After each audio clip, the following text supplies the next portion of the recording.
Guys, we're going to do an example using regression from chapter 8, I believe number 8. Let's go there. Let's see. This is a question from Parker involving trend lines and regression analysis number 8. Let's click on that.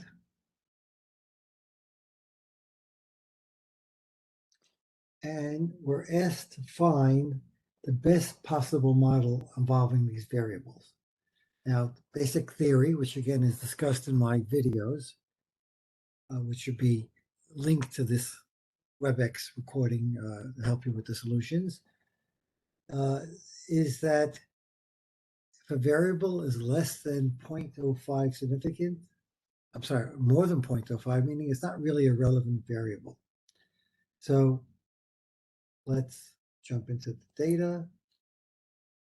It seems to have 4 variables that potentially might predict the calorie amount. I prefer to do this in StatCrunch, even though it could easily be done in Excel. I'm going to go to Stat, Regression, Multiple Linear, because we have many variables here, or more than one. Sorry about that. I have to go back a step. Cancel. Cancel. Okay. When I opened it in Excel, let's go back to that again. When I opened it in Excel, I'm sorry, in StatCrunch, there's a mistake, which the publisher told me they're going to fix. So by the time you do it, you might not have to do this first step. But this first row should be placed where the variables are to make your life easier. And I think it's done correctly in Excel. Let's call the sodium. This is called fiber. This is called carbs. This is called sugars. Now with that correct name of the variables, we can delete the whole entire row, and now we can start. So stat, regression, multiple linear. We want calories as the y variable, nothing you're trying to predict. And these others are the independent variables. Hit compute. And we see from this that again, ignore the intercept, it's just there to balance the two sides of the equation. Sodium doesn't seem to be that relevant. Fiber is not relevant, but carbs and sugars are relevant.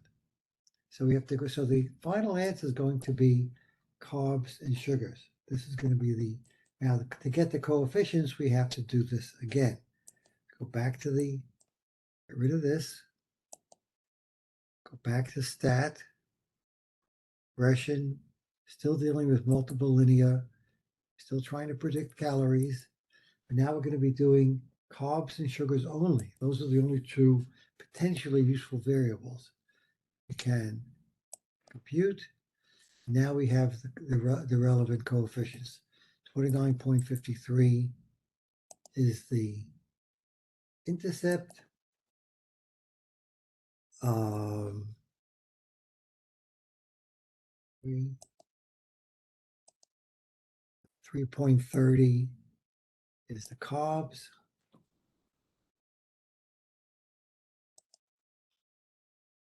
And finally, the sugar has a coefficient 3.89.